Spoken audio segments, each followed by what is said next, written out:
The United States District Court for the Northern District of Illinois has adjourned ruling on a subpoena application for Nigerian President Bola Tinubu's records from the Chicago State University, CSU.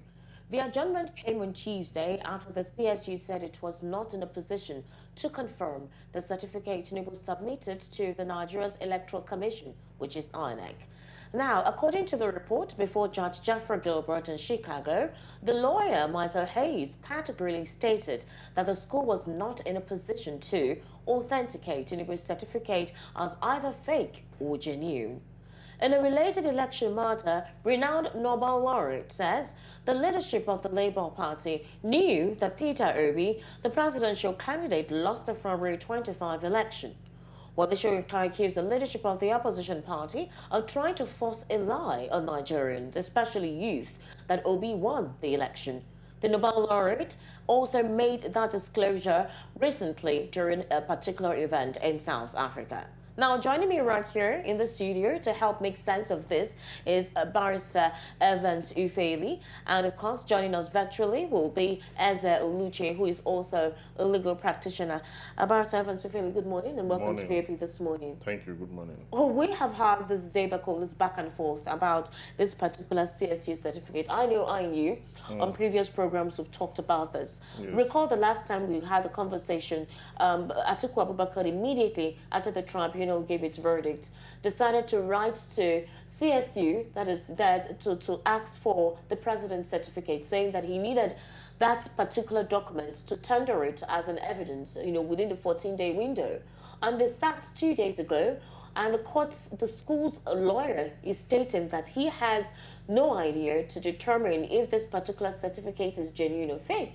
So the question is, if they're saying that this certificate is not genuine, neither is it fake, but they cannot authenticate it, how come the president is insistent that he attended this particular university? Well, the president said he attended the university. Now the burden of proof is not on the president. The burden of proof have moved to the petitioners. And what the petitioners are trying to do now is to authenticate it through the school. Unfortunately, the school is saying they are not in a position. Who is in the position to authenticate it? I mean, the school is in dereliction of her duties. With due respect to them, if they say they are not able to authenticate whether or not a certificate allegedly issued from them to someone who claimed he went to the school, I mean, it means that the school is not... the school had asserted earlier that indeed President Bola Ahmed Tinubu actually attended that institution. You recall that when Nigerians bombarded the LinkedIn, Facebook page and all of that got locked. So eventually they said he indeed attended, possibly to quell whatever the situation was. Attending the school does not translate, does not mean the certificate he's parading is genuine. That's what it means. You see, you can attend school. Of course, they will see your record that you were once a student. We've seen people who started school very well, got to a point and left. So you cannot say the person did not attend that school. But the question is whether he attended the school. Now, as to whether the certificate he now have with him is from the school is another step to the argument. Barrister Evans, when you graduate from a school, you're given a certificate. Yes. There's a serial number on that certificate. Yes. There is also a seal, the school seal on the certificate. Yes. Now, I do know that 1979 and now a lot has changed on how the certificate is being produced and whatever it is that makes the authentication of any certificate. But there will be something constant from way back up till now that will be on that certificate. Is that not something that a school can check to say, okay, this indeed is a genuine certificate? This is how we usually give out certificate way back in 1979. What is there to say that this certificate is not genuine? What is there to say it's fake when you can look at it, authenticate it? If it is indeed from your school, then you say, okay, fine. If it is not, then you say it's fake. So why are you saying you can say neither or no? That's what I'm saying, that the school is in dereliction of her duties. The duties of the school is not limited to admitting students and graduating them. It's not limited to that. It goes beyond that. It goes into record keeping. It goes into tracing. It goes into history, okay? So if the school is failing in that, it means the school is not, not doing the right thing. With the school also saying that the registrar's name on the certificate that they can't exactly confirm if that was the registrar that was in the school at the time the certificate was issued. How do you speak to this? And help me marry this with is there anyhow a law can compel the school to give a solid response to the questions that Nigerians and in fact a lot of concerned parties are asking as to whether or not that certificate emanated from Chicago University? Yes, a school can be subpoenaed, okay? An individual can be subpoenaed. You can also subpoena a document. That's what it's called in law. But as to whether there can be cross-country order to that effect, I wouldn't know, except we have a treaty to that effect that both parties have entered into to respect. I don't know whether Nigeria have such judicial treaty with the United States, but I know we have treaty on judgment enforcement. If you get judgment against someone here and it flies to America in the next jurisdiction or owns property there and all that, you can take the judgment here. We have treaty to that effect. But as to subpoena witnesses, I don't know, but our laws are very clear. In section 175 of the Evidence Act, it says all persons shall be competent to testify, except the court consider having prevented from understanding the question put there, for giving rational answer to those questions by reason of tender years, extreme old age, disease, whether of the body or the mind, or any cause of the same kind. So there's a law to that effect that if the person is here or the document is here, he can be compelled. Barrister Evans Efele, on June 17, 2022, President Bola Ahmed Tinubu submitted a certificate to INEC that was purportedly issued in 1979. This back and forth is literally not even supposed to be. Apparently, there is a particular Miss Elnora Daniel who signed that certificate. That's what's on the certificate. Yeah. But apparently, that woman only arrived at that school in 1988, right? And it was from Hampton University 19 years after President Tinubu was said to have graduated. Yes. Now, here is the thing. She left the school in 2008 following a financial mismanagement situation with her. So, who had inquired about Mr. Tinubu's education there? Particularly, where did he get this woman's name from? Or was there time travel involved in all of this? Thank you very much. Was there a time travel? The school is in the position to answer that question, but the school is unwilling to do so. Why is the school unwilling to do so? No, we can't tell why the school is unwilling to do so. They need to assist the judicial system to find the truth of this matter, but they are not willing to do so. Another institution cannot take over that responsibility on behalf of the school. Okay, so fine. Here is the thing. The questions were being asked by the Atiku camp. That is it possible for the officials of the school to swear under oath? And the legal team of President Bola Ahmed Tinubu said this is not necessary. In fact, they literally said that Atiku Abubakar and the PDP are on a fishing expedition, literally stating that so long as the school has admitted that the president indeed attended the school, there is no need for anyone to swear under oath. Otherwise, there will be some media trolling. The president is concerned about media trolling. Nigerians want to understand what documents you put in there to say you're certified from this institution. They want to have access to that document. There's been a lot of grayness and secrecy surrounding this. So the question we're asking is this. If the school can authenticate it, they have the mechanism to authenticate it, why the delay? That's one. That's one question. Why the delay? The second question is, for the school now, it means if President Bola Tinubu is saying that there were errors on his gender, on the year he attended by a supposed clerk, who is this Ms. Elnora, it means that the school, you're accusing the school to have done a mistake. You are supposed to sue the school to make corrections. Now, the way you can prove that you're standing on a firm ground, that the issue or the mistake is not from you, it's from the school, what are you supposed to do? You're supposed to tell the school to swear under oath. Well, you are declining and actually persuading the school not to swear under oath because you feel that this is just an fishing expedition for your political opponent. Where precisely are we heading here? If he said the school made a mistake they made how many years ago? That's the thing. So what steps has it taken to correct the mistakes? He's not even suing the school. It's to go back to the school and get it corrected. That's what he ought to have done. All right. Okay, but he didn't do that. And now this has become an issue. And the most annoying thing about this thing about our politician is that the constitution didn't say you should even go to university. Bring with the list what you have. That is, there is no mistake. Cert. Bring school cert. That is what you don't even need the school cert. So It's equivalent. You don't even need this equivalent. okay, the Ability to read and write. The That's even the primary school and requirement. secondary school, which did he attend? Was That it is- stated there? No. I'm not saying. I'm not talking about those ones. Are not the issue. His document that he used to say I am qualified to contest is what we are discussing. I'm saying, why should our politicians, or why do they always want to come with university certificate? Even when we know that politicians hardly go to school, politicians hardly graduate.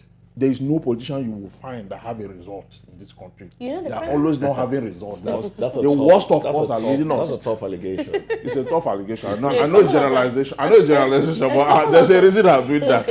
I'm doing that mischievously. What's your reason? What's You your see, reason? because you see, you know how many certificate scandals we have just in the 2003 election, 2023 election only.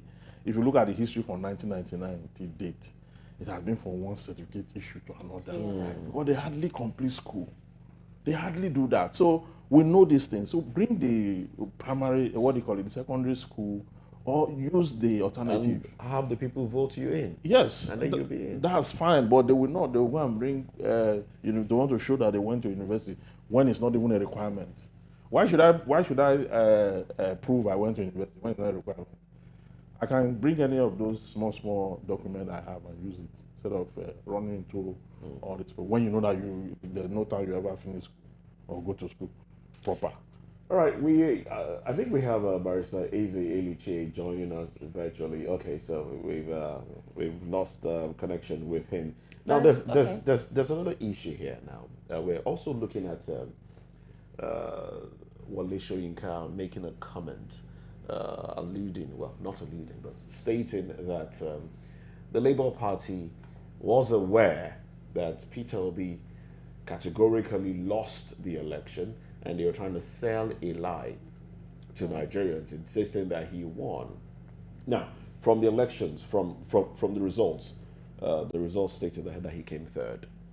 But Mr. peterobi of the Labour Party is, in court, or was in court, and is still going to the Supreme Court, claiming that, look, elections were not held, his results were stolen, his mandate was stolen, and so he's saying, look, that he needs now.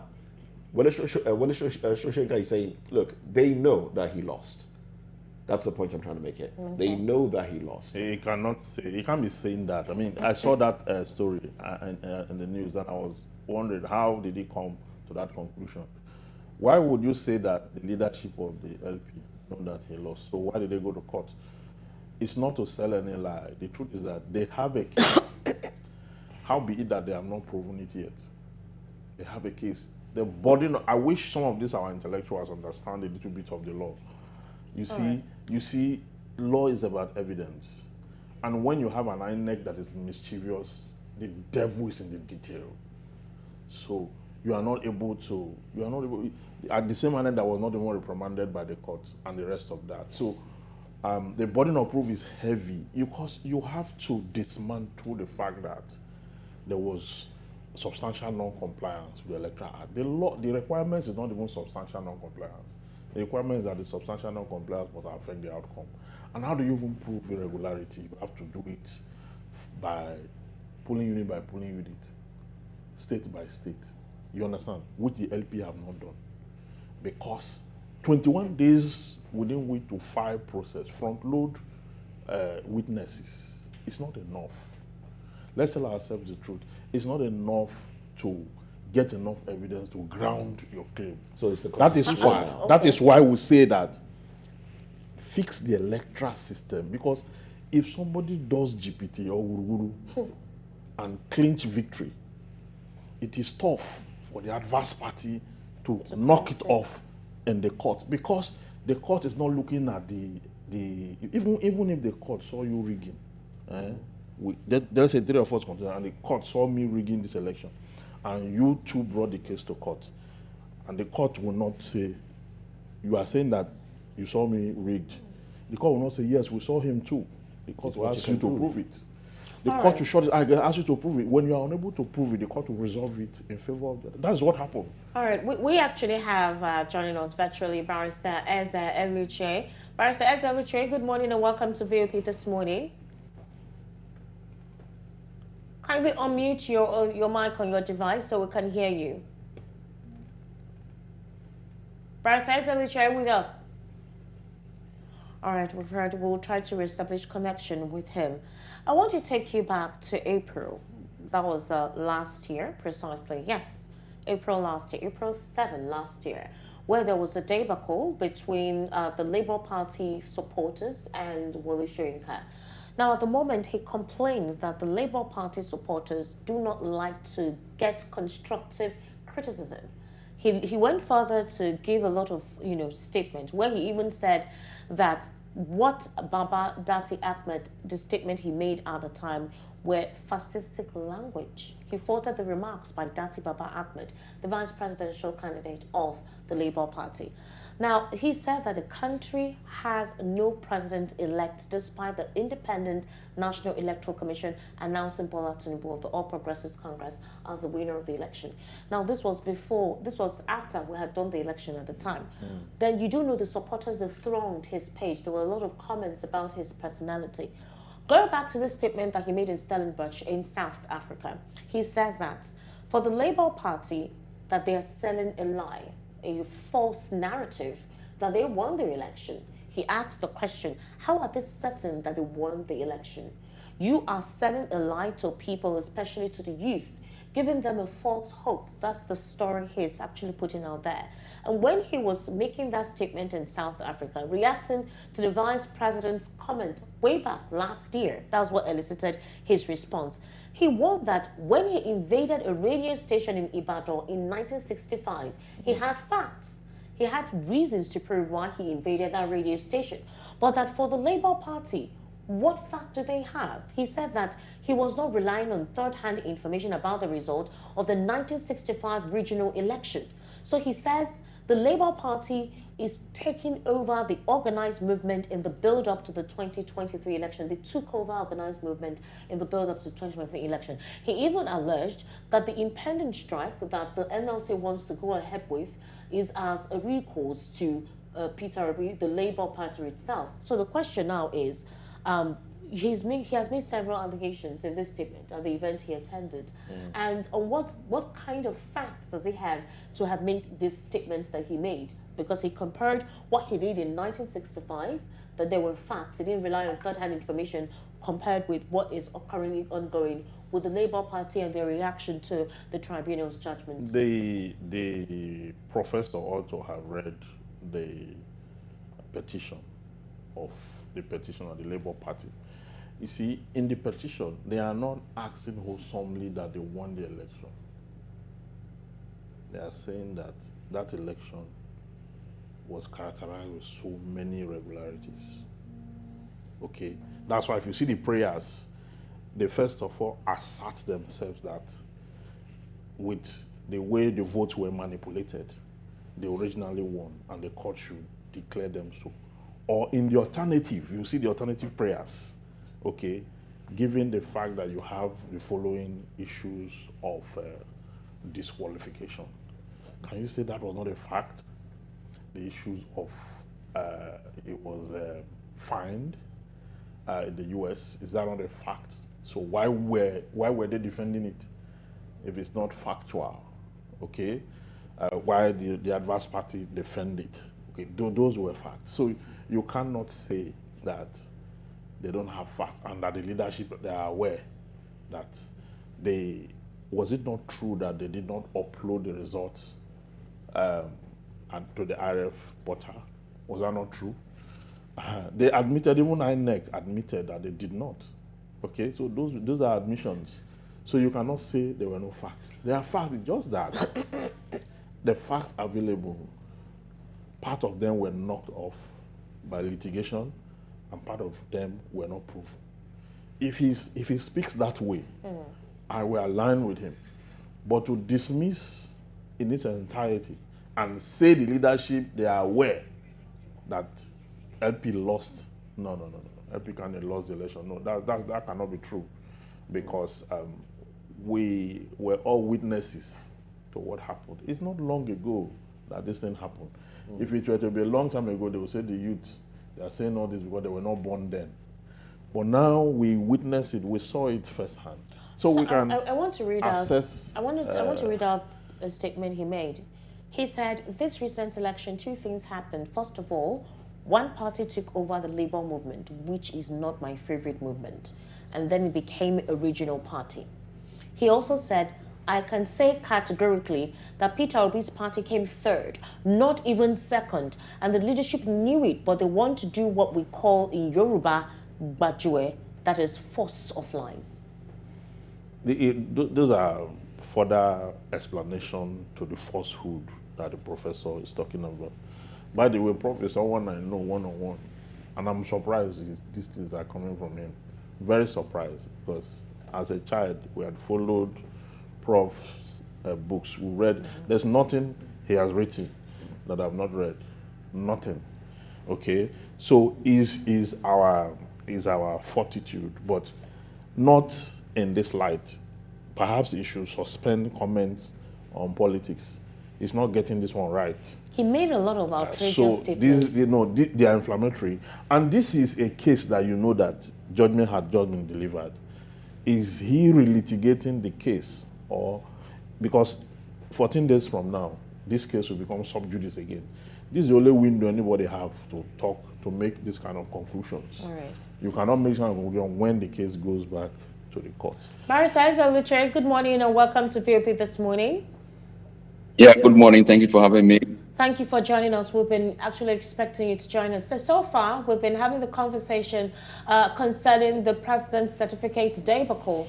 We do know that 2 days ago, the PDP and the APC, sat in court in Chicago. And the idea is about the authentication of President Bola Ahmed Tinubu's certificate. And then the school is saying they could not authenticate that certificate.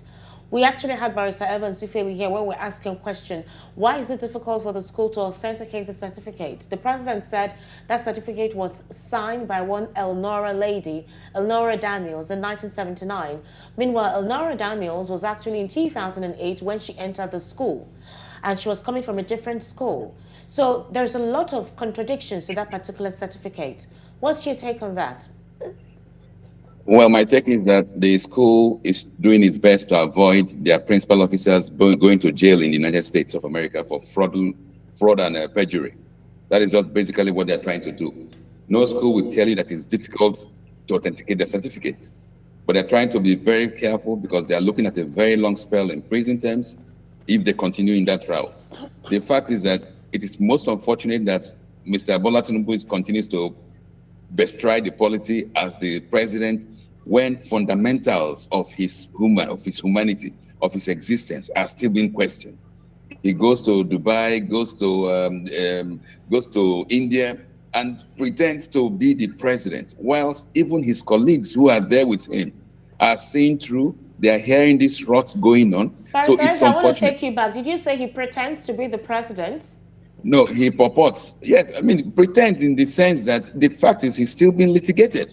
So the system allows him to be president, but the fact is that with all this mess going around, the court cases going on in Chicago, the Nigerian case going on in Supreme Court, it is clear that it is just pretentious existence. Because those other head of states... The tribunal has already authenticated him as the winner of the February 25 presidential election.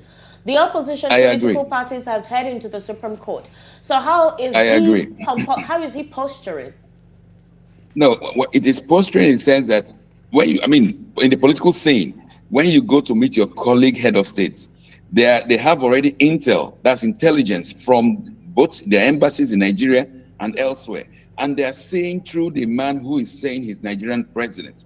They know his certificate in Chicago is in doubt. They know his presidency is also in doubt. So it is pretentious in the sense that the people you are mingling with at the international level are seeing through the rot you represent. And that is most unfortunate. That's why I use the word pretend. If he was validly elected and there were no issues, then he can be Mr. President. But for now, it is still a pretense, because when the Supreme Court now rules, he can be validly called the president. Barrister So I mean, that is just the way I look at it. I've been following the court. Barrister Yes. Eze, sorry to interrupt you here. Yes. Yes, you said the world leaders, they see Yeah. through these things. They have intel.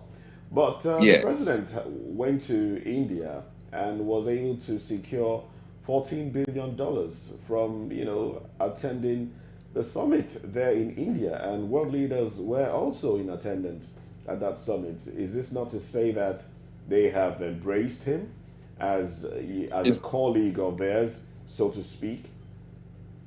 The way these things work is this. Don't listen to what the presidential spokesman says, because he speaks from both sides of his mouth. We heard what they mentioned when he said he got to the UAE and they got Nigeria's visa issue resolved. And the next day, the authorities in the UAE were saying no such thing has been resolved there. Barrister Eze, you said we should not listen to what the presidential spokesperson says? No. Yes, basically, Ngulale speaks from both sides of his mouth. And I use the example of the visa issue with Dubai. The presidency announced that issue has been resolved. And the next minute, the issues from the UAE is saying no such issue has been resolved. So let us not talk about 15 billion until we see 14 billion. And this goes to the root of his candidacy. This is a man who has been involved in drug trafficking, money laundering. So we have to see to believe. We can't just take 14 billion has come in from where? By who? Is it has the UAE debunked it? Have they debunked they have not affirmed it. They have not affirmed it, and I'm not sure any Nigerian has gone to UAE since he's made those comments. So what I'm just trying to say in essence is this: because of the manner of his ascendancy to the presidency, we have to be cautious, take whatever comes out from the presidency with not just a pinch of salt, with a bag of salt. We have to see to believe. And this is the unfortunate state where he has placed us.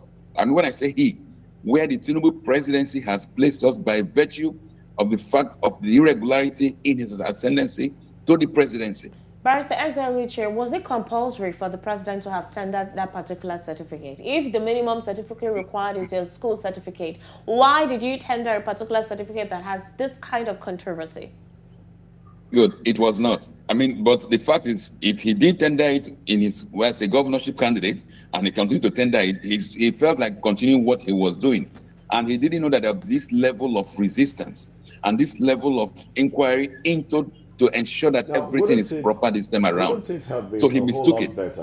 Wouldn't it have been a whole lot better if he had just used his school set?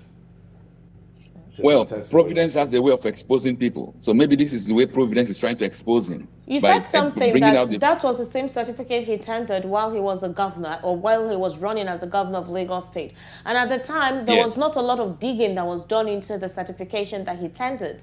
So you feel that he felt since he had tendered that then it was okay, good for him to tender it now, not knowing that there'll be a lot of investigation on the authentication of that particular certificate?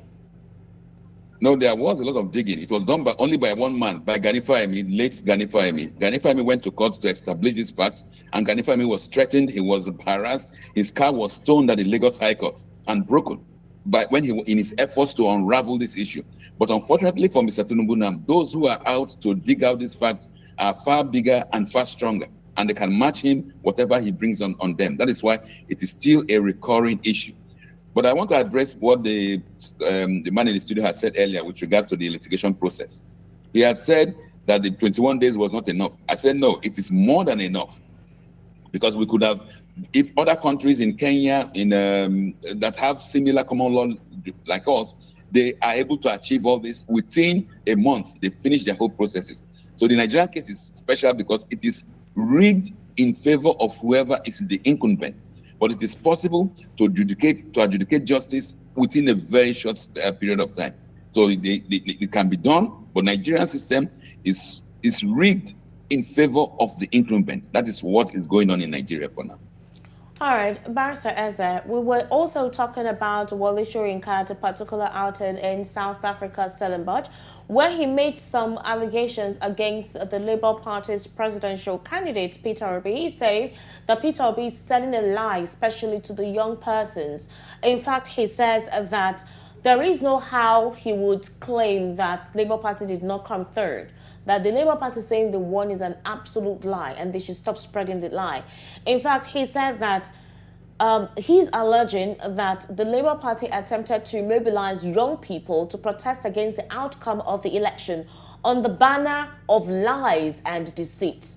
He went further to state that the party wanted the same thing to happen on the basis of a lie, and that he finds the vice presidential candidate on television boasting, insisting, threatening, and trying to intimidate both the judiciary and the rest. You recall too, in April 7, 2022, the Labour Party, as well, that is the supporters of the Labour Party, as well as Wole Soyinka, there was an altercation. There was a lot of remarks made where Wole Soyinka made some remarks about the Labour Party supporters, and they thronged his page with all manner of vituperation. The question is, do you think that the Nobel laureate should be diplomatic, more diplomatic with his words when he wants to address certain issues? Or would it just be, like he said, he doesn't like the Nobel movement? It's not particularly, doesn't like that particular movement. What's your take on that? Thank you. Let me preface my response with my knowledge of Wole Soyinka. All right. When I launched my book, Brain of Evil, in 2010, Wole Soyinka was the guest speaker and he was there physically present. That was when, in his heydays, he was well respected, very cerebral, and very much at top of his game. Unfortunately, since then, there has been a gradual descent into an abyss. And it began when he began to become a lackey of politicians. Sometime in 2014, Rotimi Amechi made Wole Soyinka the chairman of the Port Harcourt making Port Harcourt the world book capital, and several other things. He became like a defender of Rotimi Amechi, despite the humongous corruption Rotimi Amechi was involved in then. So the descent has been gradual and consistent. Wole Soyinka has refused to take the cue from people like Edwin Clark, who is in his 90s and has remained steadfast to the belief he had as a young man and has been very, very cerebral. Wole Soyinka, on the opposite, has left the virtues for which he was known in his heydays and is now descending into infamy.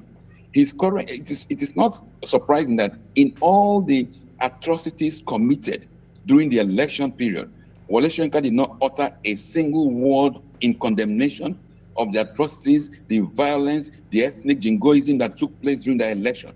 He kept quiet. And this was a man who told us that the man died who keeps silent in the face of infamy. Wole Soyinka kept silent when there was infamy. So literally speaking, he is dead, according to his own words.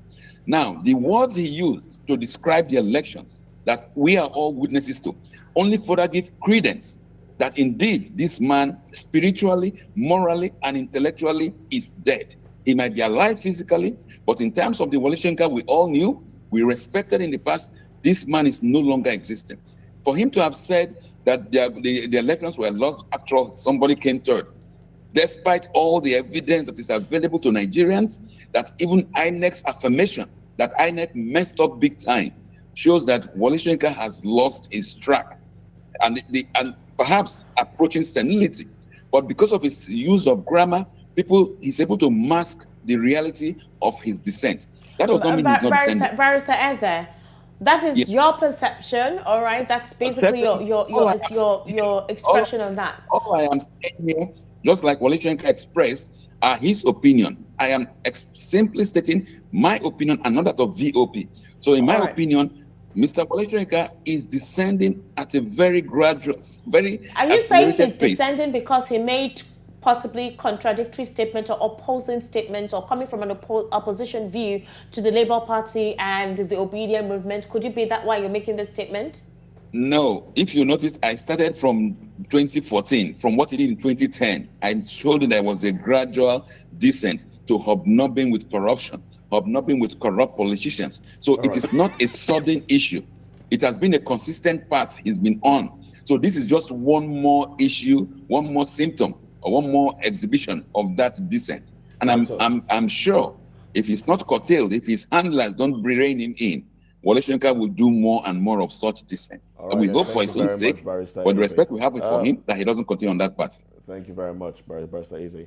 Barrister Evans now, do you agree to the fact that the politicians probably have got into him? Well, it's an allegation. I may not, I'm not in the position to say because I don't have proof that they got into him and then he's defending the politicians. The case he gave as reference has to do with Rotimi Amici, not Tinubu. So the link, I wouldn't say that. I just feel he's making statements that can be akin to errors, possibly because I do not think he read the petition to even know what exactly the LP candidate was asking the court for. If he had read it, possibly his opinion would have been different. But to make a blanket statement that the leadership, they are aware that they lost the election, that cannot be true. But have you not seen cases where when people start to hobnob with political office holders, they tend to lose ground as to Yes. how things really affect It's people. possible. They speak differently. It's possible. I'm So not saying it's not are you possible. saying that his No, I'm asking him. Politicians, Okay, politicians have a way of infiltrating the system. They are the reason the courts are like this now. Anything they touch, they destroy it. They would have destroyed the country a long time ago, if not even for the court that were at some point refused to get into the. do you think Wole Soyinka is hobnobbing? Because I needed to ask him that question. That's the perspective he's I'm coming not the from. guest here. He's the guest. No, you threw the question. That means that's your line of thought. But I'm asking in a certain way that with the way Wole Soyinka's opinion is always, he's very opinionated. Yes. Do you think he's someone that can easily be, that can compromise his personality by any of these politicians? Because when he wants to say what he wants to say, he says it, he puts it out there. Yes, he says whatever he wants to say, but that does not mean he's not human. That does not mean he's not subject to error. It's not everything he says that's correct. That's what I'm saying. It's not everything he says that's correct. All right, It's- thank some you. of the things are wrong. Let's one of which uncover is that. this. One of which is what? One of Just- which is just what that. he just said now about the LP. Okay. That is wrong. All right then. So let's uncover that. Now let's go quickly to the second topic that we had. Now, 4 yet to be identified school children were allegedly trapped in an open drainage in the early hours of Tuesday, somewhere in Bagada area of Lagos. Now, reports gathered that the 4 children were attempting to cross the flooded expressway in the area when the water swept them into the open drainage. Well, however, 3 of the children were said to have been rescued from the canal, while the last one is yet to be removed from the drainage as at the time that this report made it to the dailies. Now, we still have a guest with us. Let me start with you now. What do you speak to the drainage system in Nigeria? Why is it that we have open drainages? Yes. You see, the issue of insecurity in Nigeria goes beyond insurgency. We have not been able to put the society in order. Okay. In April, I was in Dublin. What they do in Dublin is every major city is split into 2, and a wide drainage will run through the center of the city that collects water away. And those drainages, you don't find any open space that could easily, take people straight into the drainage. There are always bars. All right, let's hold our thoughts, please. Let's hold our thoughts. We'll take a break. When we come back, we'll continue with this conversation.